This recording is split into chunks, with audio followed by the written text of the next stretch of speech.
Our housewarming celebration was meant to mark a fresh beginning, a moment to enjoy the home we had poured our time, money, and dreams into. The living room buzzed with energy as neighbors, friends, and colleagues mingled, admiring the layout and complimenting every corner of the house. I was chatting with a few friends near the kitchen counter when I noticed my wife moving back and forth with a sharp, restless tension in her steps. At first, I assumed she was just overwhelmed by hosting so many people, but the quick, irritated glances she kept throwing my way hinted that something deeper was stirring beneath her polished smile, trying to help. I offered to bring out more drinks so she wouldn't have to. Instead of easing her mood, my simple gesture set her off. She muttered sharply, loud enough for a few guests to look over. "Can you not embarrass me tonight?" Embarrass her? I hadn't even done anything. The words hit harder than they should have, but I kept my voice steady, hoping not to add fuel to whatever fire she was wrestling with. "I'm only trying to help," I answered quietly. She rolled her eyes, irritation radiating from her. I had no idea that this tiny moment, the smallest spark, was about to explode into something we could never undo. A few minutes later, most of the guests had gathered in the living room. One of my coworkers elbowed me playfully, joking that I had officially joined the Married Homeowners Club. I laughed and tossed back a light-hearted comment. The moment wasn't even serious. But before the joke faded from the air, my wife marched over with fury burning in her expression. Without any warning, she lifted her hand and struck me across the face. Hard, everything stopped. Conversations died mid-sentence. Drinks hovered motionless halfway to lips. Someone inhaled sharply, and the entire room froze as my cheek throbbed and my dignity shattered in front of everyone. She stared at me with raw anger, as if I had done something unforgivably over a harmless laugh. But then her gaze drifted around the room, and she finally saw every stunned face, every whispered judgment, every stare full of disbelief. That was when her confidence cracked. But what truly destroyed her wasn't their reaction, it was mine. I didn't yell. I didn't grab her hand. I didn't even touch the side of my burning face.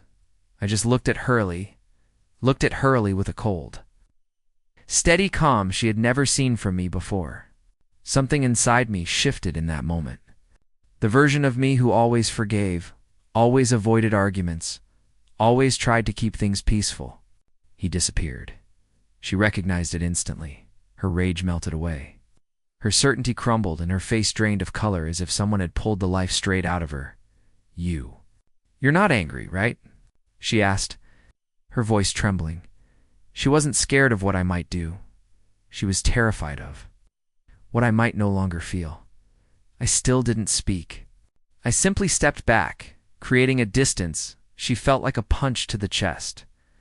Her expression froze, widening with panic as the reality of what she had done sank in. Her breath hitched, and she slowly moved her head side to side, as if trying to undo a moment that had already detonated. "Baby, I didn't," she stammered, unable to form anything coherent as her voice quivered. The guests stood in an uneasy silence. Some dropped their eyes to the floor. Others exchanged stiff, troubled looks, unsure whether to stay or quietly disappear. A few slipped out the door, pretending they hadn't witnessed the whole thing unfold. One of my colleagues took a cautious step toward me, concern written across his face, but I raised a hand gently, silently, asking him not to get involved. My wife watched that small gesture as though the fate of our entire marriage hung on it. Her lips parted, but she was too shaken to speak. Bit by bit, she was beginning to see how far she had gone, and how impossible it would be to rewind it. I turned toward the hallway, needing air, needing space, needing a moment to breathe without a room full of eyes on me. Behind me, the atmosphere buzzed with uneasy murmurs. Footsteps shifting, people trying to make sense of what had happened. Just before I reached the bedroom door, I heard her voice, small, trembling, breaking. "Please don't go. Please." But I kept walking. Not out of revenge. Not to make her panic. But because I needed distance from the humiliation, from the sting of betrayal, from the blatant disrespect she had shown in front of everyone we knew. A minute later, she burst into the bedroom after me, slamming the door as though trying to trap the moment inside. Her mascara streaked down her cheeks, tears falling uncontrollably. "I'm so sorry," she choked, reaching toward me but freezing when she realized I wasn't moving to meet her. "I don't know why I did it. I shouldn't have. I just lost control." Her entire body trembled. The confidence she wore like armor earlier in the evening had vanished, replaced with raw, desperate fear, not fear of punishment, but fear of losing me. She dropped to the floor, gripping the edge of the bed like it was the only thing keeping her steady. "I love you," she whispered through her sobs. "I swear I love you. Please don't give up on me. Please don't walk away." Every word sounded like it scraped painfully up her throat. I leaned against the dresser silently, trying to process everything: the sting on my cheek, the crushing embarrassment, and the painful realization that our relationship was far more damaged than I had ever allowed myself to believe. When I didn't respond, she crawled toward me, still crying, still apologizing through her tears.